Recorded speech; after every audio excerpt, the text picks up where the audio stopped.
introduce Sharang. Sharang's a writer, award-winning game designer, interactive theater maker, artist based in New York. He has won Indicate and IGDN award. He's exhibited in art spaces such as the Institute of Contemporary Art in Philadelphia and Pioneer Works in Brooklyn. He frequently writes, teaches, and lectures about games and other interactive media for organizations such as First Person Scholar, Dartmouth, the International Center of Photography, and the International Festival for Indie Games.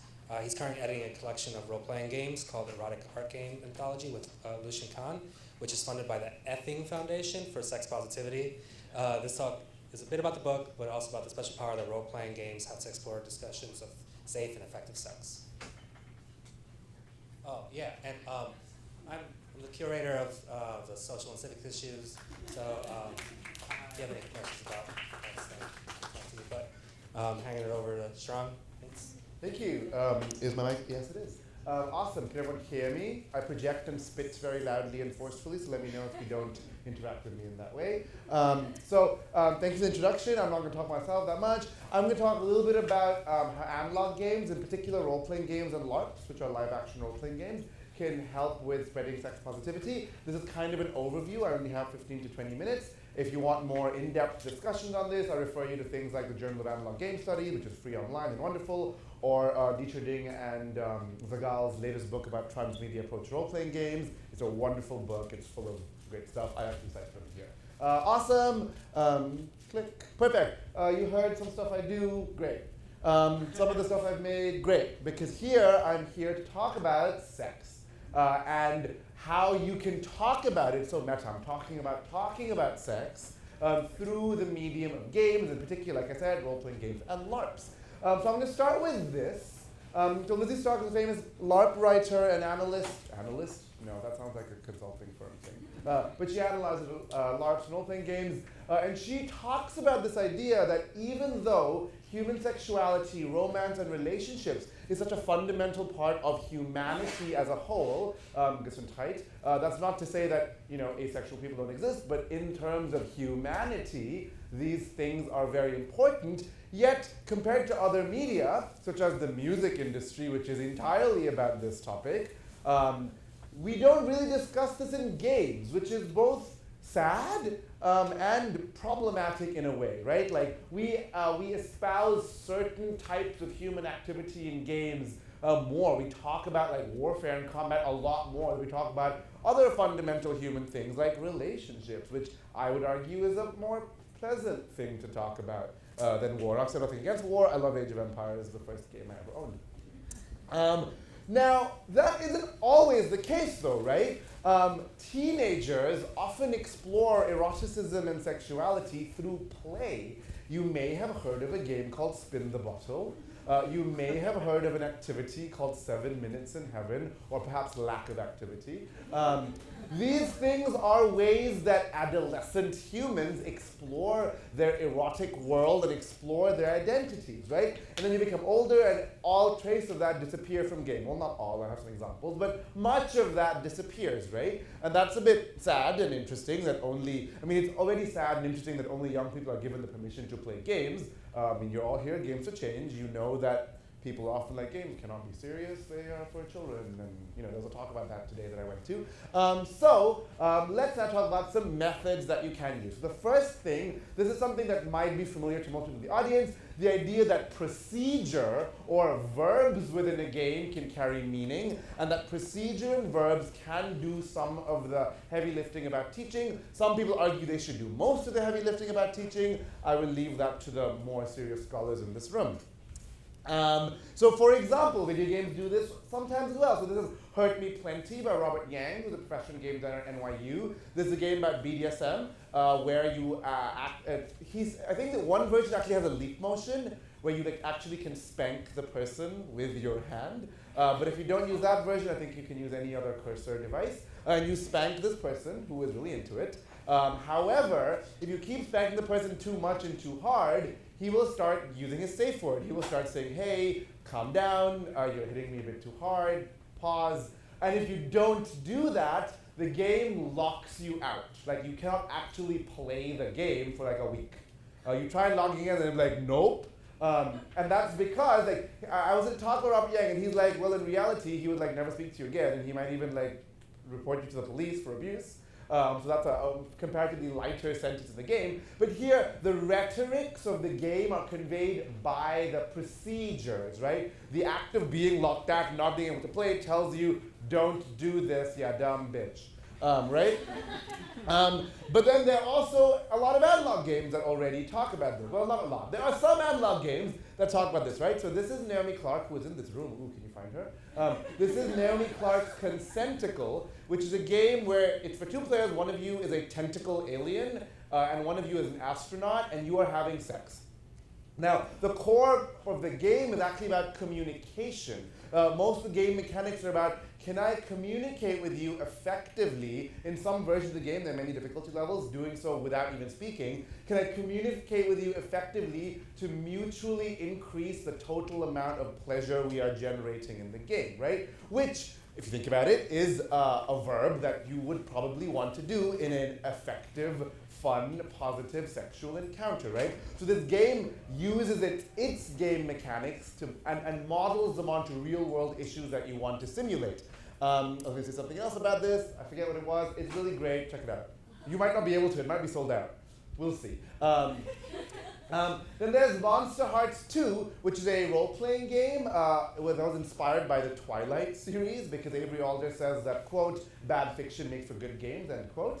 And in here you play teen monsters like werewolves, vampires, fairies, witches, blah, blah, having a lot of sex and having a lot of drama and like sometimes murdering each other, right? But one thing this game does in its rules is there is no concept of what is your sexual orientation.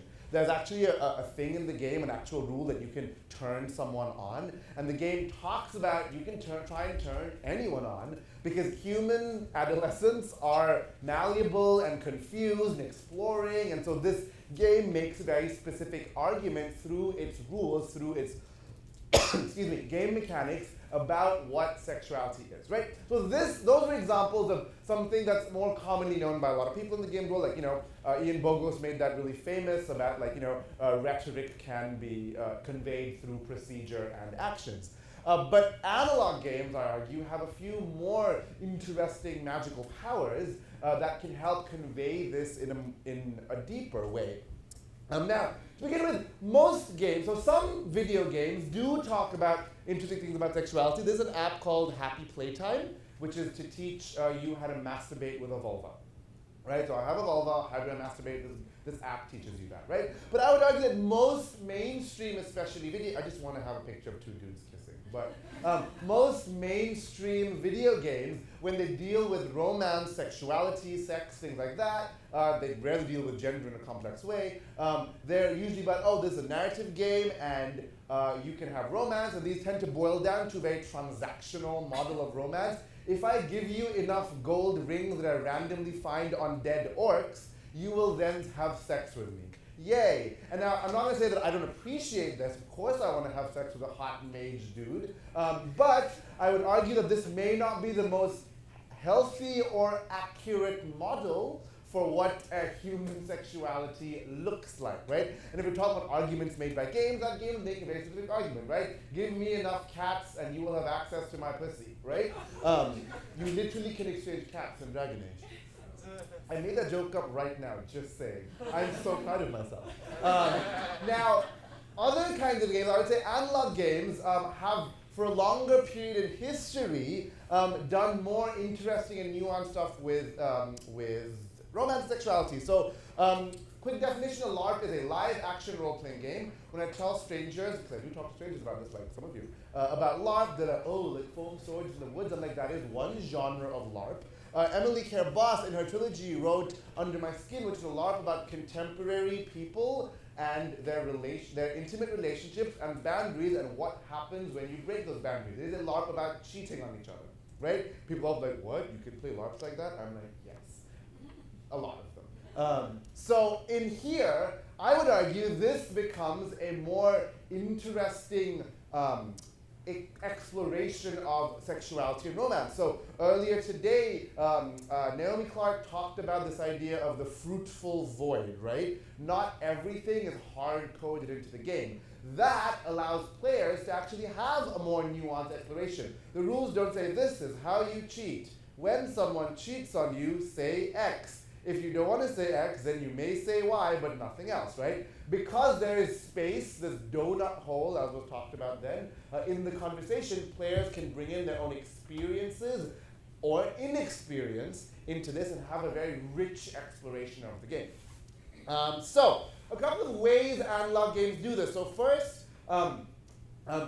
pretend play, which is basically what tabletop role-playing games and LARPs are, just more codified and often given bloodier images on the covers of the books.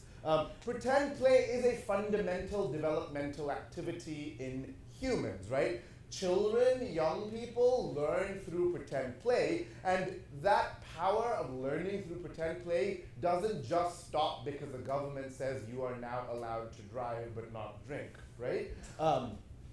The power of pretend play stays. There are a lot of social things you learn from pretend play. It's just societal cues you get.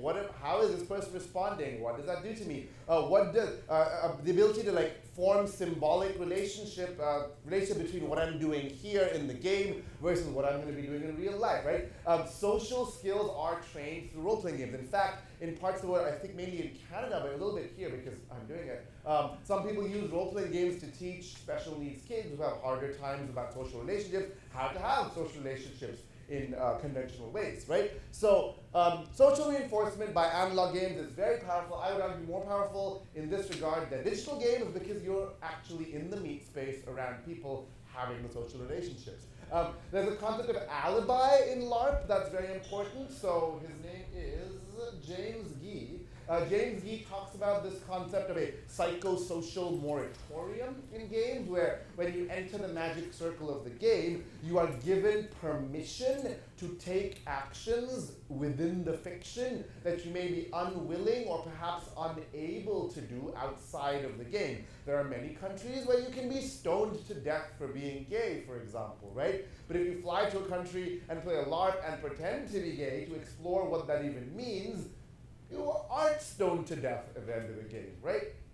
And this concept of alibi is very important to allow people to access, try, explore things that may be very unfamiliar to them, right? And I'll talk about that a little bit in another slide. Then comes the idea of embodiment. Analog games does this make you physically embody a lot of action. Even simple board games, or not simple board games, make you use your body in some way and physically move things, right? And the idea of your physicality leading to emotional and intellectual change is familiar. Like in psychology, the idea of embodiment, talk about all the time. If you think about an analog, sex, you can think about, oh yes, there are physical things that make me feel and have different emotions, right? So this idea of using your body and the fact that I use my body makes me think and feel differently is common. And this is common in other fields as well.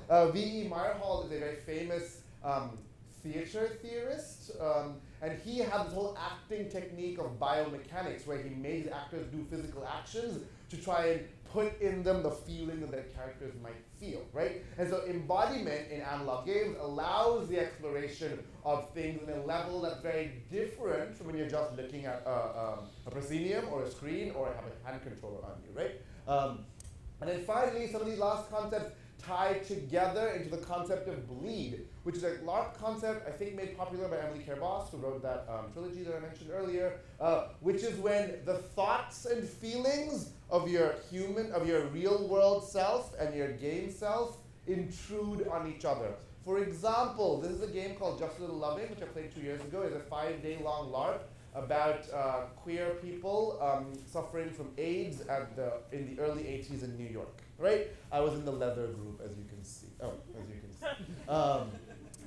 So there was a moment where my character was a prostitute porn star, and I was like in love with this senator, and then someone else was in love with the senator, and I felt super jealous in the game. And there was 5 days of the game, right? I was like, oh my god, you suck badly.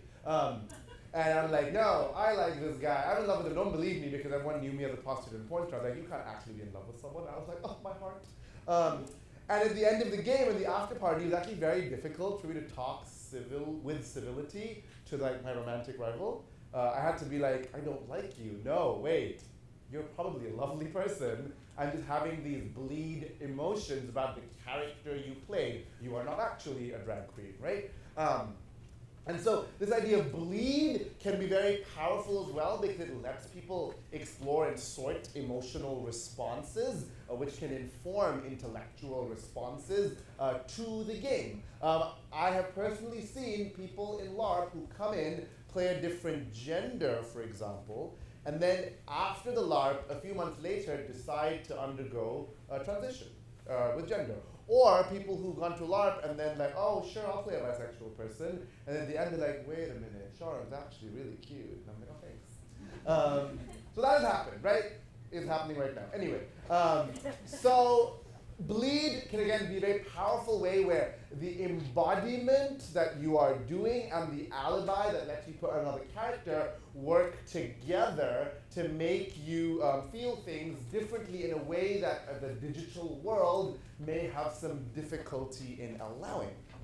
So, putting some of these concepts together, my co-editor Lucian Kahn, who's another really talented indie game designer based in Brooklyn, also was part of an awesome all-trans punk band called Little Schmeckle, I think, at one point. It's an amazing, you should check it out. He's really, really wonderful.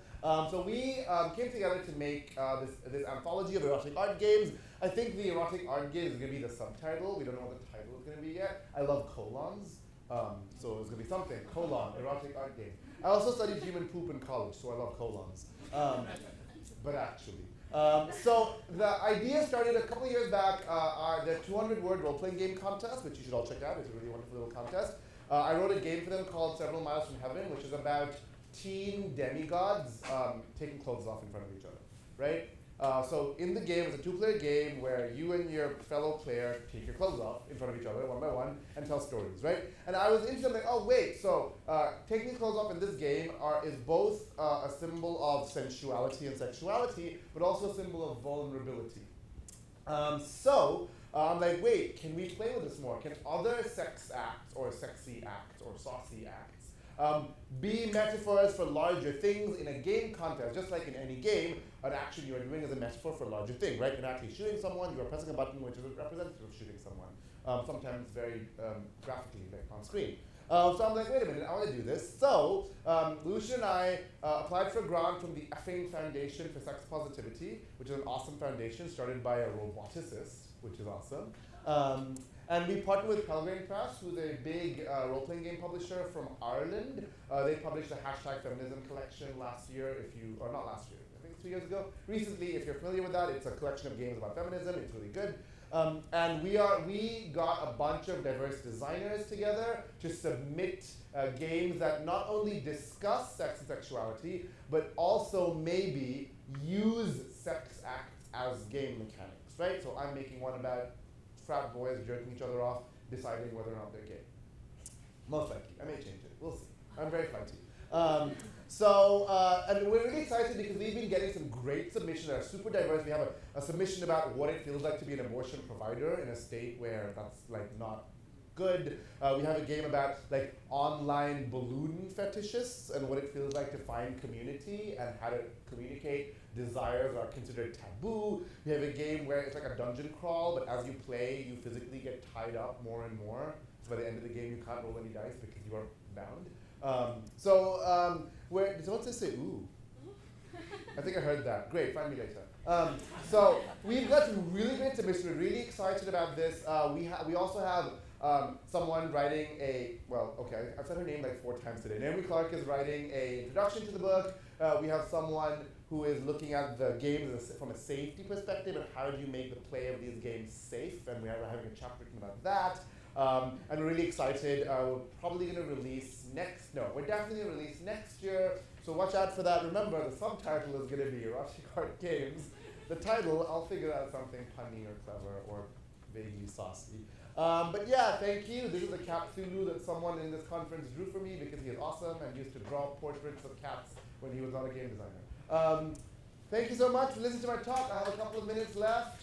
You can ask me questions. Thank you so much.